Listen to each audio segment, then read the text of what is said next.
오늘은 출애굽기 강의 쉬운 번째 시간인데요. 삼가 지키라는 제목으로 말씀 나누겠습니다. 이스라엘 백성들은 지난 본문을 살펴봤던 것처럼 하나님과 깨졌던 이 언약, 흠집이 갔던 언약을 하나님께로부터 다시 갱신, 재언약을 모세를 통해서 맺고자 하시는 하나님의 은혜와 또 하나님의 역사 속에 다시 들어가게 됨을 살펴봤죠. 그래서 첫 번째 마음, 특별히 첫사랑을 가지고 첫 번째 하나님을 향한 마음, 그것을 준비하여 하나님께로 나아올 것에 대한 하나님의 말씀을 우리는 살펴봤습니다. 그래서 오늘 우리는 서두에 이것을부터 먼저 생각해 보고 싶은데, 하나님과 언약을 맺는다. 그것을 우리의 신앙적 용어로 표현해 보자면 우리가 하나님과 관계를 맺는다라고 말할 수 있을 겁니다. 그것의 출발은 어떻게 되죠? 하나님의 은혜로부터 출발하죠. 하나님의 은혜와 사랑으로 우리를 먼저 찾아오신 하나님으로부터 시작된 하나님과 우리의 관계. 자, 그것에 우리가 무엇으로 반응합니까? 믿음으로 반응합니다. 그래서 하나님과 우리 인간의 관계는 그렇게 열매를 맺습니다. 하나님의 은혜로 찾아오셨고 또 그것에 대한 우리의 믿음이라고 하는 반응에 의해 하나님과 우리의 자녀와 아버지, 백성과 주인으로의 관계가 형성되는 거죠. 자, 그러면 이 핵심인 하나님과 우리의 관계의 출발의 핵심이라고 말할 수 있는 믿음이라고 하는 거에 한번 우리가 생각을 해보고 싶어요. 믿음, 믿는다. 무슨 의미죠?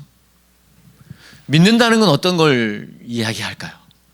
성경에서 말하는 하나님을 우리가 믿는다 라고 하는 건 어떤 걸 의미할까요?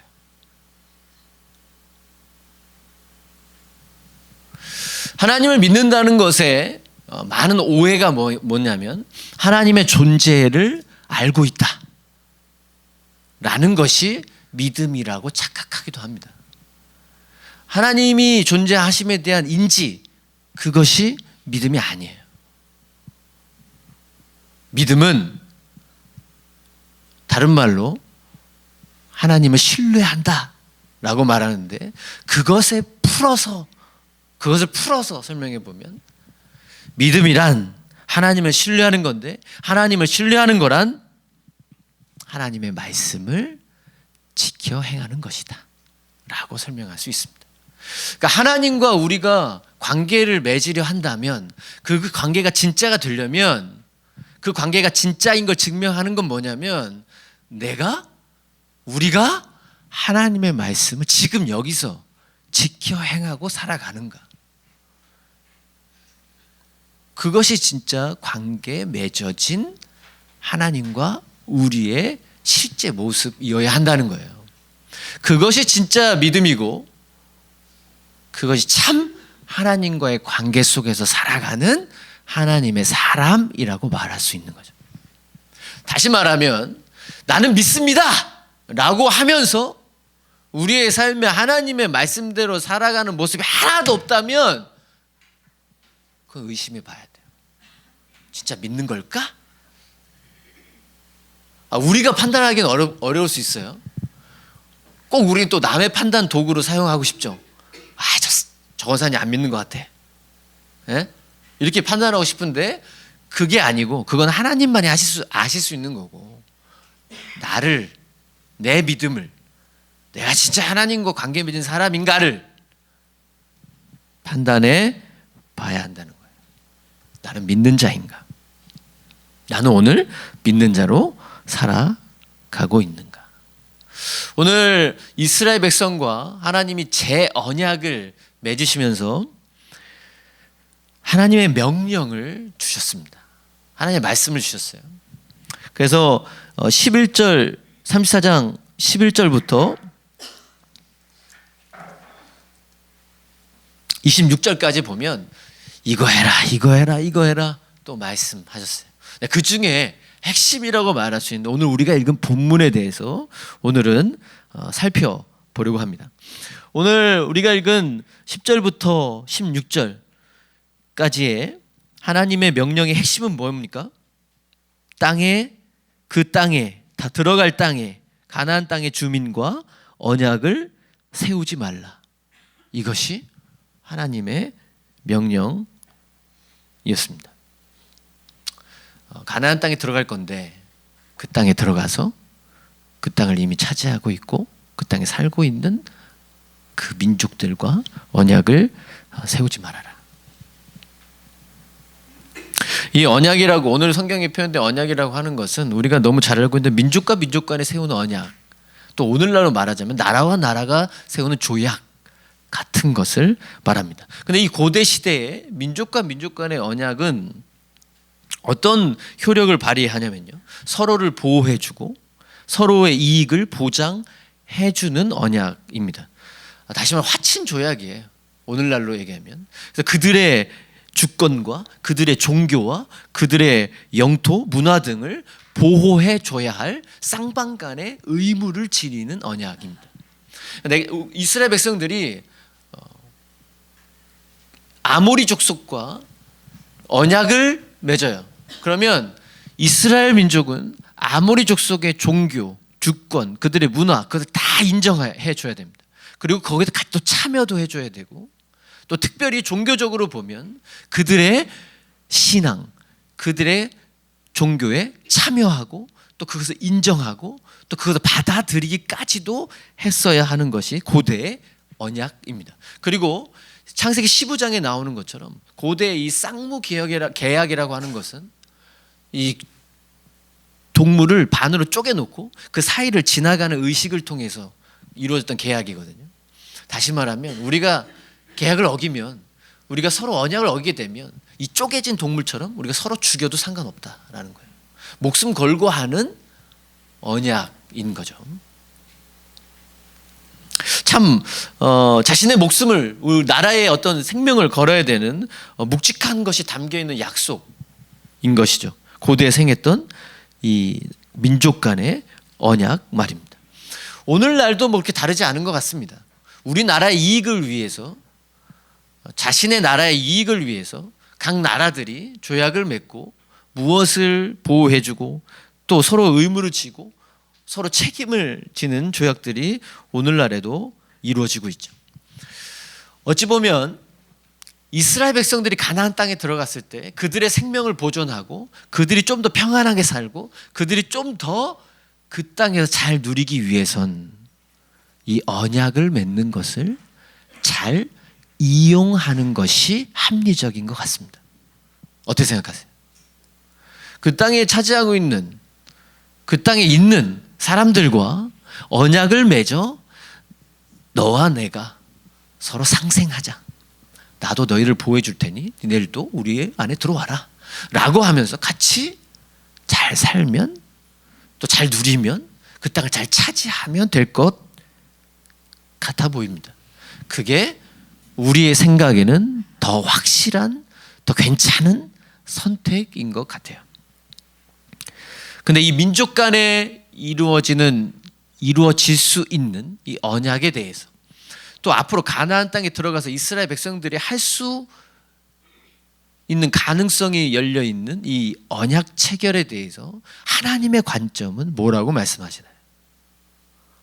오늘 본문에 보면 너네한테 올무가 될 거다라고 말합니다. 올무가 뭐죠? 현 시점에 지금 모습은 괜찮아 보이는데요, 결국 나중에 함정이 될 거라는 거예요. 너희에게 위협을 가하는, 너희 정체성에 혼란을 가져올 그 어떤 것이 될 거라고 하나님은 또 그렇게 보십니다. 자, 그러면 왜 그렇게 하나님이 말씀하실까요? 라고 하는 거죠. 첫 번째 15절 말씀해 보면, 왜 가나안 민족들과의 언약은 올무가 될 수 있는가? 전 첫 번째 이렇게 정리합니다. 이스라엘의 거룩함을 좀먹게 할 것이다. 15절에 보면 너는 삼가 그 땅의 주민과 언약을 세우지 말지니 이는 그들이 모든 신을 음란하게 섬기며 그들의 신들에게 제물을 드리고 너를 청하면 내가 그 제물을 먹을까 함이며 라고 말씀하죠. 고대 시대의 가나안 땅에 있었던 종교의 이 제의 행위로 의식 차원에서 이루어졌던 것이 뭐냐면요, 당시에 이 가나안 종교에는 여사제들이 있었습니다. 그래서 사람들이 그 가나안 민족들이 섬기고 있는 신에게 다가가기 위한 방법이 뭐였냐면 그 여사제들과 성행위를 하는 겁니다. 그 성행위를 하면 그 신을 만나는 거예요. 그것이 자연스러운 종교 문화였어요. 근데 그 민족과 언약을 맺게 되면 그 종교 행사에 참여도 해야 되고 그 종교 행사를 인정해야 돼요. 그래서 하나님은 뭐라고 말하죠? 그들이 모든 신을 음란하게 섬기는데 그들의 신들에게 같이 제물도 니네가 드려야 되고 또 그 드렸던 제물을 초청해서 이거 먹자. 그러면 하나님이 율법으로 금하고 계신 구약시대에 우상에게 바쳤던 음식을 먹어야 하는, 또 그것에 동화되어야 하는 그것이 남아있는 거죠. 그래서 겉으로 보기에는 가나안 민족과 싸우지 않고 평화롭게 공존하는 게 좋아 보일 수 있지만 결국 너희들의 거룩함을 좀먹을 올무가 될 거다 라고 하나님이 말씀하고 있는 겁니다. 두 번째, 왜 올무인가?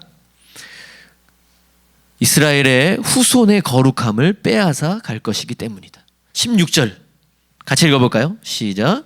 또 내가 그들의 딸들을 내 아들들의 아내로 삼음으로 그들의 딸들이 그들의 신들을 음란하게 섬기며 내 아들에게 그들의 신들을 음란하게 섬기게 할까 함이니라. 아멘. 이스라엘 백성들의 이 후손들에게 파고들 신앙, 문화, 삶의 태도, 습관, 그것이 후손들에게 계속 스며들 거라고, 그것이 올무라고 말씀합니다. 대표적인 이것이 사례 중에 하나가 저는 솔로몬 이야기 같아요. 솔로몬 시대에 솔로몬 제국이라고 일컬어졌습니다. 이스라엘이.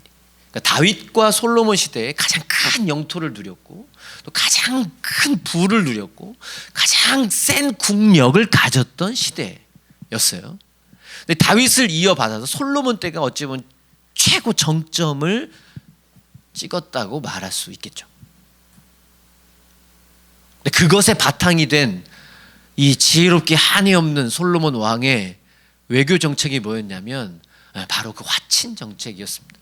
이 주변 국가에 화친 정책을 맺는 거예요. 야, 우리 그냥 서로 보여주면 잘 살자. 평화 정책을 한 거죠. 말씀드렸던 것처럼 평화 정책을 하면서 자연스럽게 들어온 것이 뭐였어요?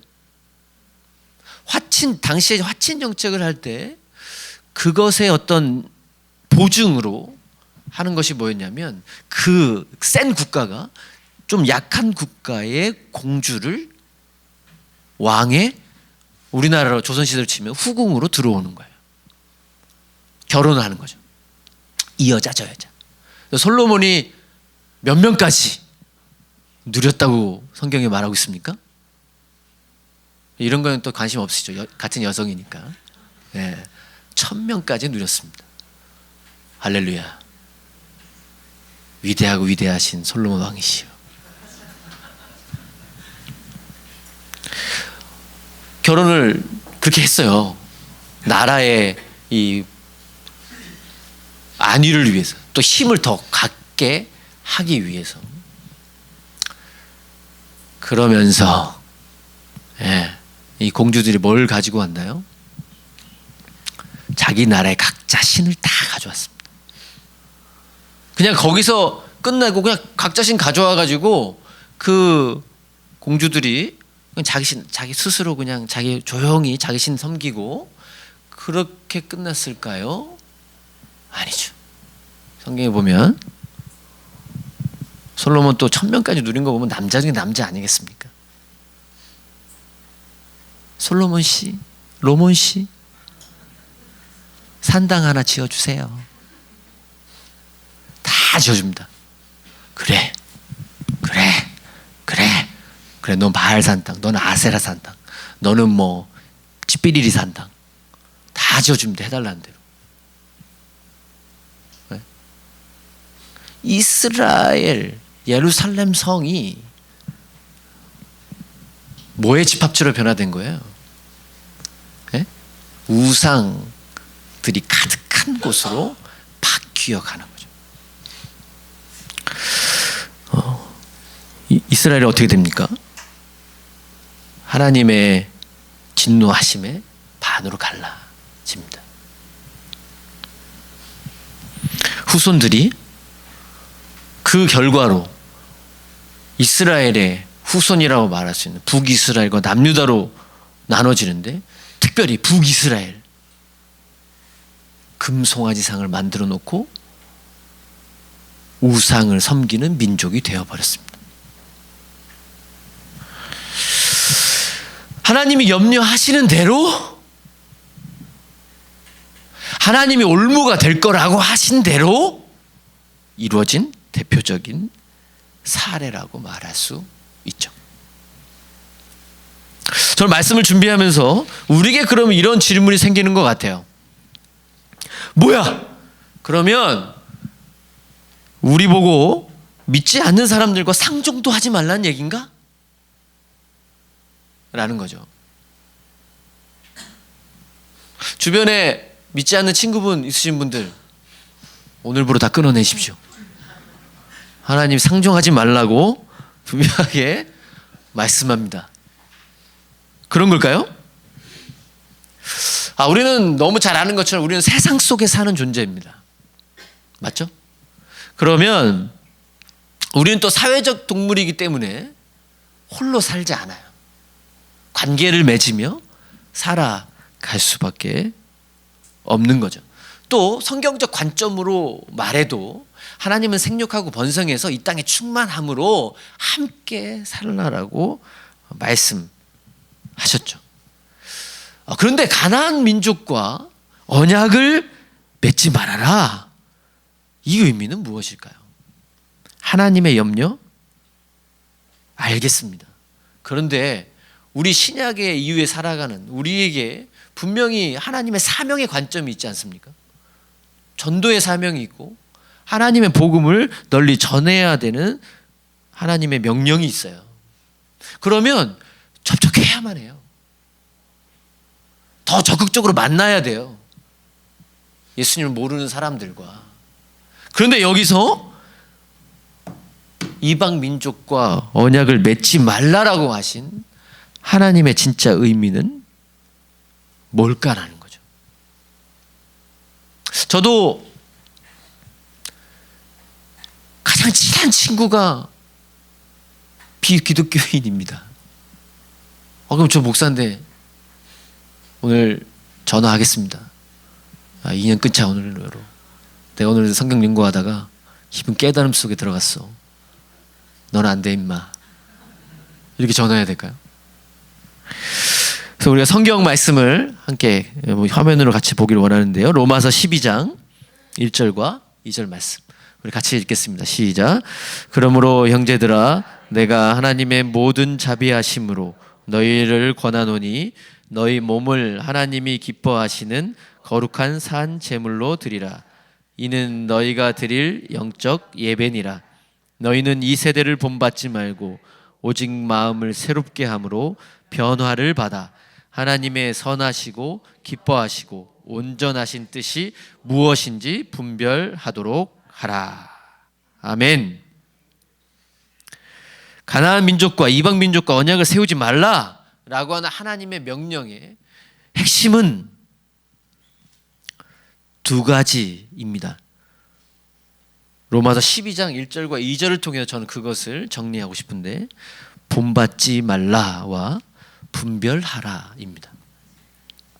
이 헬라어 본받지 말라라고 라고 말씀하신 이 원어 본받다라고 하는 뜻은 뭐냐면요, 같은 모양이 되다 라고 하는 의미입니다.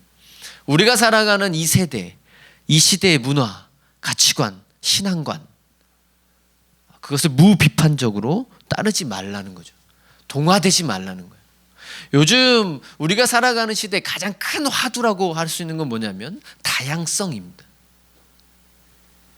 맞는 말이죠. 우리가 살아가는 시대에 다양성이 없다면 너무 우리의 감정적인, 우리 감성적인 측면을 봐도 이거 너무 삭막한 세상일 것 같고, 성경적으로도 맞지 않아요. 교회 안에도 수많은 하나님의 은사들과 하나님의 다양성이 있다라고 성경에도 말씀하거든요. 그럼 다양성이라고 하는 것은 하나님의 창조 세계에 자연스럽게 존재하는 그 어떤 세상의 원리일 수 있다는 거죠. 근데 그 다양성이라고 하는 것이 신앙의 가치관에도 들어와요. 그래서 신앙에 뭘 자꾸 주장하냐면 요즘 신앙의 이 상대주의, 또 신앙의 다원주의, 또 심지어 종교 혼합주의라고 하는 걸 주장합니다. 이게 무슨 얘기냐? 우리 기독교에서 말하는 오직 예수 그리스도를 통한 구원이라고 하는 이 배타적인 것 같고 절대적 가치를 주장하는 진리가 오늘날 시대에는 합당하지 않다는 거예요. 왜 니네에만 구원이 있냐라는 거예요. 종교 상대주의는 뭐냐면 니네에도 구원이 있고 니네에도 구원이 있고 니네 나름대로 다 구원이 있다는 거예요. 불교, 세상에 종교들 있지 않습니까? 그 종교들의 모두 각자 나름의 천국이 있고 구원이 있다라고 말하는 거예요. 근데 왜 니네 기독교는 왜 이렇게 고집이 세? 들어와.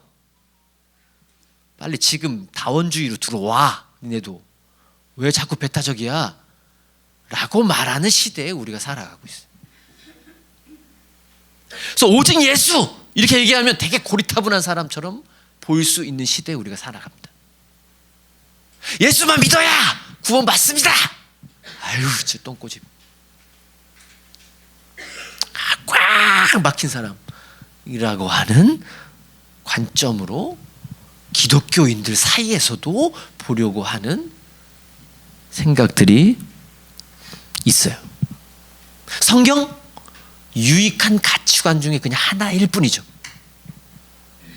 이건 절대 진리가 아닌 거죠. 그런 시대에 우리가 살아갑니다. 종교 혼합주의, 좋은 거 다 받아들이자는 거예요. 좋은 교리들 서로 혼합해 쓰자는 거예요.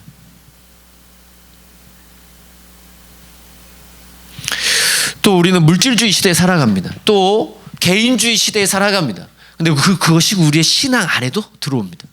기독교인의 가치관 속에서도 그것들이 많이 발견되는 거죠. 하나님이 사랑하신 사람보다 물질을 더 사랑하기도 하고, 하나님이 그토록 열망하신 이웃 사랑의 위대한 가치보다 나 자신이, 나 개인이 가장 우선시 되고 있는 사회에 우리는 살아가고 있습니다. 아니, 나 자신이 중요하지 않다는 게 아니에요. 중요하죠. 왜 중요하지 않겠습니까? 중요합니다. 그것도 성경의 진리 가운데 하나예요. 하나님이 창조하신 나를 사랑할 수 있는 것.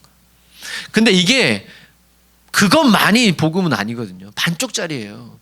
근데 그것만이 전부인 것처럼 믿고 싶은 우리의 이 시대적 가치 안에 들어가고자 하는 죄된 본성이 작동하는 거죠.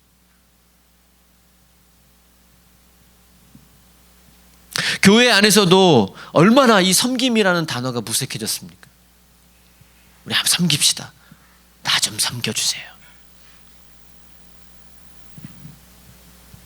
그런 시대가 됐어요. 교회에서 누군가를 사랑합시다. 이게 자연스럽게 선포될 수 있는, 나눠질 수 있는 가치인데 그게 어려운 오늘날의 시대가 되어버렸습니다. 성경은 말합니다. 본받지 말아라. 같은 모양이 되지 말아라. 그리고 이렇게 말하죠. 분별하라. 우리는 분별해야 합니다. 어떤 가치관이, 어떤 관점이 하나님의 뜻에 합한 것인지. 수많은 생각들을 듣고 보고 경험하고 우리가 살아가면서 그렇게 하시잖아요. 왜? 우리가 이 TV 매체 또는 언론이라고 하는 어떤 그 매개체를 너무나 자연스럽게 이렇게 접할 수 없었던 시대. TV 뉴스에 한번 나오면 그게 진리죠. 그런 시대에 살았어요. 그러니까 분별하고자 하는 마음이 없어요. 그게 저게 진짜지. 저게 진짜지. 그러니까 뭐 예전 같으면 그래서 의 대통령은 이런 시대가 있었지 않습니까? 자신의 권력을 정당화하기 하면 바로 대통령 얘기 나왔어요. 매일 뉴스에 분별할 힘이 없었어요. 근데 하나님은 우리에게 분별하라고 말씀합니다. 그러면 우리는 이런 또 생각이 들죠. 도대체 뭐가 기준이 돼야 돼 그럼? 분별하라고 그러면 기준이 필요하잖아요. 그렇죠? 뭘로 분별을 해야 되죠? 이사야서 말씀해 보면 푸른 마르고 꽃은 시드나 우리 하나님의 말씀은 영원히 서리라. 세상은 다 변합니다.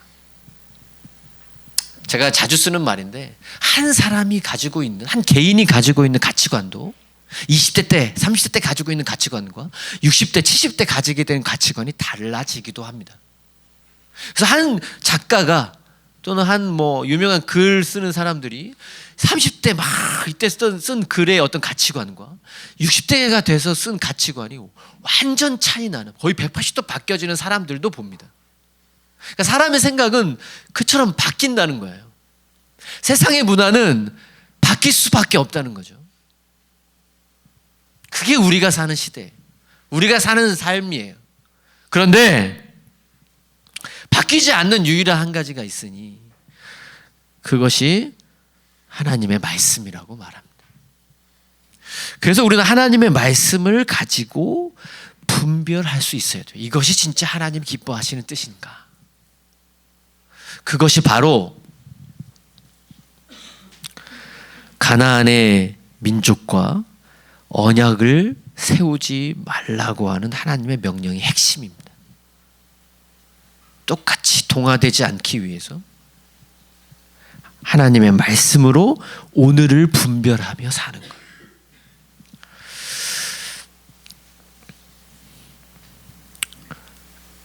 제가 한번 질문합니다.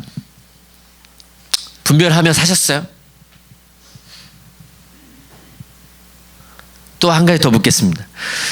100% 하나님의 뜻에 맞게 잘 분별하셨다고 자신할 수 있어요? 지금까지의 우리의 선택이, 우리의 결정이 어떠세요? 뭘 말씀드리고 싶냐면 이 분별함에 두 가지 강조점이 있습니다. 두 가지 중요한 중심이 있는데, 첫 번째는 로마서 12장의 말씀을 빌어서 또 다시 얘기합니다. 오직 마음을 새롭게 함으로 변화를 받아 분별할 수 있습니다. 오직 마음을 새롭게 함으로 변화를 받아야 제대로 된 분별을 할 수 있습니다. 이게 무슨 얘기냐면 내 힘으로 안 된다는 얘기. 성경에 보면 예수님의 유명한 사건들 가운데 바리새인 또는 유대인들과의 이 어떤 대적, 이 싸움이 나오죠. 한 번은 가늠한 여인이 잡혔습니다. 현장에서 체포됐어요. 바람피다가. 근데 거기서 원래 모세 율법으로 하면 그냥 그 자리에서 돌로 쳐 죽이는 거거든요. 근데 예수님을 시험하려고 이놈의 새끼들이 그 바람피는 여자를 딱 데리고 와서 예수님 앞에 딱 무릎을 꿇힙니다. 질문하기를, 모세 율법에는 돌로 쳐 죽이라고 했는데 당신은 어떻게 하겠습니까? 이렇게 물어보죠. 자, 어떻게 하죠? 어떻게 해야 되죠? 예수님 코너에 몰렸어요. 제대로 몰렸어요, 예수님. 예. 예수님이 조용히 바닥에 딱 앉으십니다. 땅에 뭐였어요?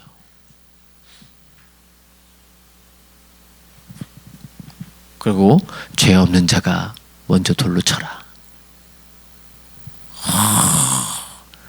나쁘게 스스로 도망가게 합니다. 유대인들을. 저에게 똑같은 상황이 주어졌습니다. 우리 김수현 집사님이 바람핀 여자를 딱 잡아가지고 원래 감옥에 가게 해야 되는데 목사님 어떻게 할 거냐고. 제가 조용히 앉습니다. 그래서 우리 2층 비전눈 바닥에 매직으로 탁 쓰면서 죄 없는 자가 먼저 돌로 치십시오. 뭐 이렇게 얘기했다면 어떻게 반응했을까요? 저한테 돌을 던졌겠죠. 네, 저한테 돌을 던졌겠죠. 예수님을 흉내낸다고 해서 우리가 예수님처럼 온전하게 분별할 수 있는 거 아니에요. 예수님처럼 할 수 있는 능력은 주의 영이 우리에게 주어질 때, 주의 영이 우리에게 확실하게 부어질 때 우리는 변화되어 하나님이 기뻐하시는 뜻을 분별할 수 있습니다. 내 힘으로 할 수 있는 게 아니라는 것을 먼저 확실하게 인정하셔야 돼요. 하나님의 영이 부어져야 가능하다. 두 번째, 이 분별함의 중요한 것은 뭐냐면 저는 이렇게 말하고 싶습니다. 지속적인 단호함이 필요하다. 오늘 13절 말씀 함께 읽겠습니다. 시작. 너희는 도리어 그들의 제단을 헐고 그들의 주상을 깨뜨리고 그들의 아세라 상을 찍을지어다. 아멘. 뭔가 되게 하나님이 단호박 같지 않으십니까? 네. 뭐 이렇게 송곳으로 찔러도 피 한 방울 안 나올 것 같은 하나님의 단호함을 봅니다. 야, 그들과 조약을 맺고 뭐 이렇게 할 것이 아니라 오히려 그들의 제단을 찍어버리고 불살라버리고 다 없애버려라 라고 말씀하시죠. 우리가 생각해 봐야 될 건 뭐냐면 진리 앞에서의 단호함이 내게 있는가라는 거예요. 아유, 좋은 게 좋은 거 아니겠습니까? 우리나라에 있는 이 정의 문화 너무 좋은 건데 예수 그리스도만이 구원자이시고 하나님 아니면 우리는 주님의 은혜를 경험할 수 없다. 주님의 나라에 들어갈 수 없다 라고 하는 이 진리 앞에서도 에이, 좋은 게 아니요. 그래, 니네끼리도 잘 믿어. 니네도 구원 있어. 괜찮아. 이렇게 좀 해보고 싶은 마음이 있어요. 뭐하러 또 비판하고 다투고 왜 우리만 좀 도드라지고 그러지 말자는 거죠. 왜 기독교만 유별나고 그러지 말자는 거죠. 그렇게 하지 말자는 거예요. 유별나게 또 전도한답시고 또 나가지 말자는 거죠. 조용히 우아하게 하자는 거예요. 근데 하나님은 너무나 단호한 어조로 말씀하십니다. 찍어버려라. 제하여 버려라 라고 말씀하죠. 사도행전 4장 12절 말씀, 우리 화면으로 사도행전 4장 12절 말씀 우리 같이 읽겠습니다. 시작. 다른 이로서는 구원을 받을 수 없나니 천하 사람 중에 구원을 받을 만한 다른 이름을 우리에게 주신 일이 없음이라 하였더라. 아멘. 다른 이름 없습니다. 다른 구원의 방법이 없습니다. 하나님 앞으로 인도할 다른 어떤 도구도 없습니다. 다른 진리가 없습니다. 좋은 게 좋은 거가 없습니다. 오직 예수님뿐입니다. 오직 예수님의 이름뿐이고 오직 예수님의 권세뿐이고 오직 예수님의 십자가만 우리를 살릴 수 있습니다. 오늘 성경은 하나님께서 모세에게 이런 말씀을 하시면서 그들의 후손 또 후손 또 후손 내게 올무가 될까 염려하시죠. 우리의 이 단호함은 지속되어야 하는 겁니다. 하나님 앞에서 하나님의 말씀으로 하나님의 영으로 충만한 자가 이 세상을 분별하며 살아가야 하는 이 단호함은 지속되어야 될 거라는 거예요. 단 이래로 끝내는 게 아니라는 거죠. 우리가 예수 믿을 때 그래 예수만이 진리야 라고 해서 믿었어요. 근데 그 이례적 사건으로 끝나는 게 아니라는 거죠. 오늘 우리가 살아가면서 여기서 분별하며 살아야 된다는 거예요. 계속. 왜요? 사단의 공격은 딱 한 번으로 끝나는 게 아닙니다. 한 번 딱 찔러봤어요. 근데 우리 김옥경 권사님이 안 넘어져. 복음에 딱 찔러 좀 깎아내 보시죠. 딱 서 있잖아요. 그렇다고 사단이 김옥경 권사님을 공격하지 않느냐? 아니요. 계속 노려요. 어떻게 하면 넘어뜨릴까? 어떻게 하면 무분별하게 살아가게 할까? 어떻게 하면 진리에서 떠나게 할까? 어떻게 하면 이 세상의 상대주의 속에서 살아가게 할까? 계속 공격한다는 겁니다. 우리의 단호함은 지속되어야 할 것이지 이래로 끝날 그것이 아니라는 거예요.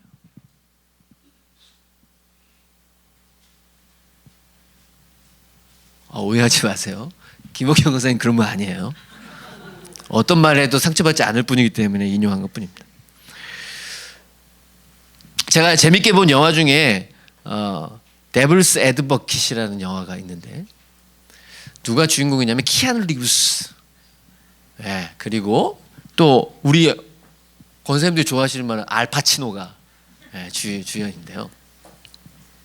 알파치노가 이제 악마 역할이에요.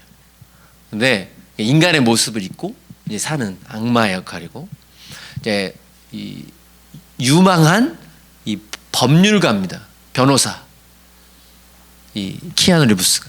근데 이제 작은 동네에서 이 성실하게 이웃들에게 법률 자문을 하고 또 변호 역할을 하면서 평화롭게 잘 살던 한 사람이었어요. 근데 그에게 계속 뭔가 계속 승소하는 거예요. 재판에서. 근데 그에게 뭐가 들어왔냐면 자만함이 들어온 겁니다. 교만이. 그래 이길 수 있어. 그때부터 그 옆에 누가 붙냐면 알파치노가 붙습니다.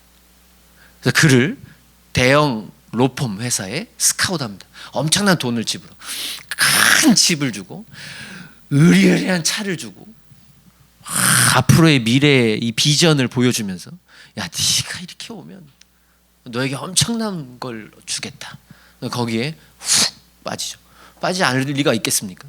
거기에 엄청 대도시로 진출합니다. 대도시에서 또 승승장구하며 또 이 변호사 역할을 해요. 그런데 그 계속 승승장구하며 승소하는 재판의 핵심 그 이면을 들여다보니까 불법이 자행되고 있는 거죠. 이 알파치노를 통해서. 그리고는 이 키아누 리브스가 깨닫습니다. 이것이 진리가 아니구나. 이것이 진짜가 아니구나. 그래서 자신에게 있었던 자만과 교만을 내던집니다. 어떤 일이 벌어졌을까요? 알파치노가 그의 곁에 사라지죠.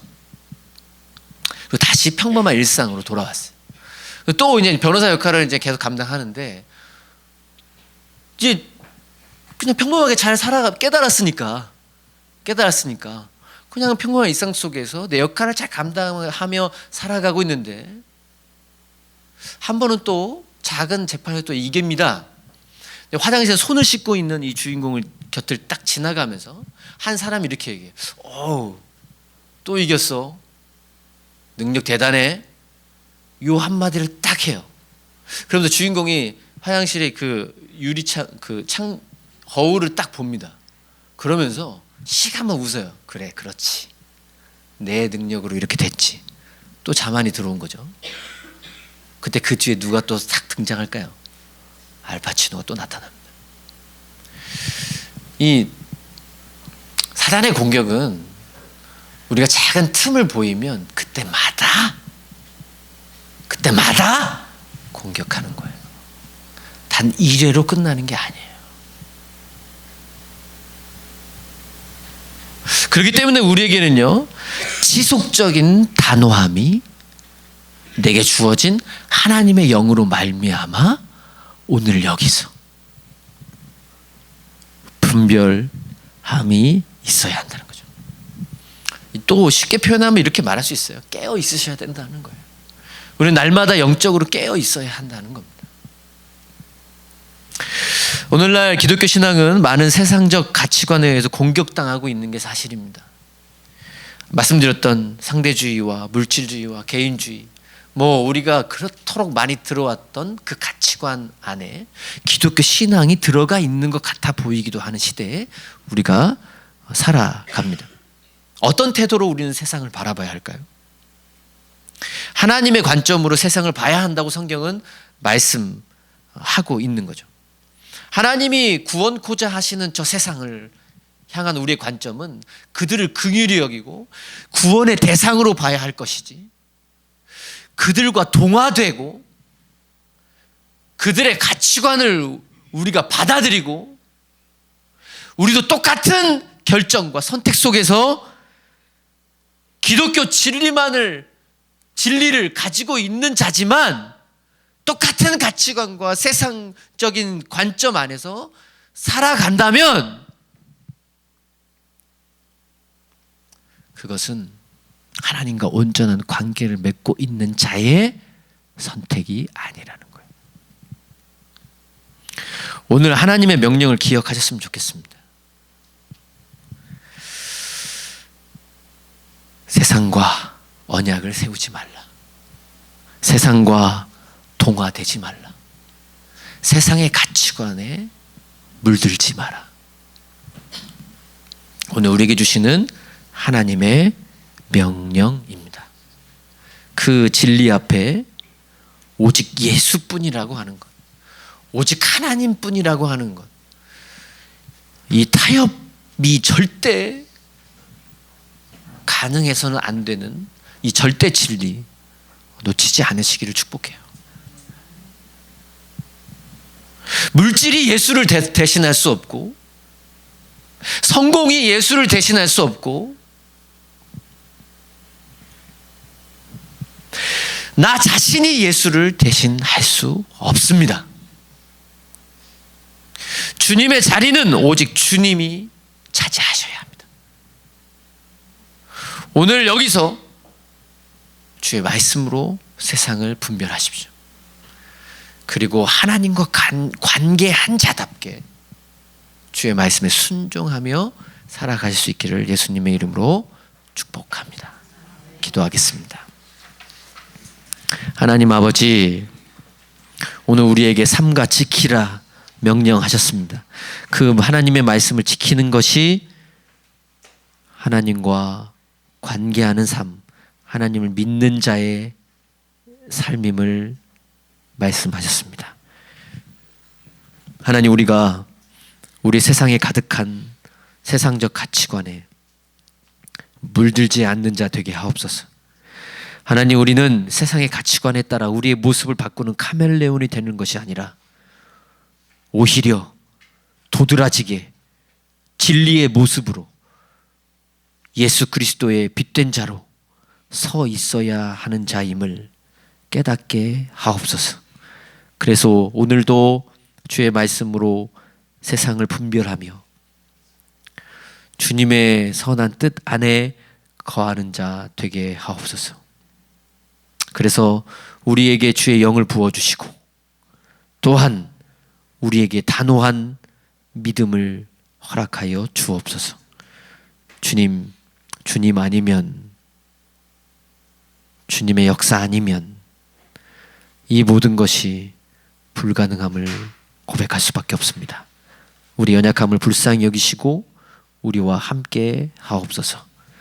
예수님의 이름으로 간절히 기도합니다. 아멘.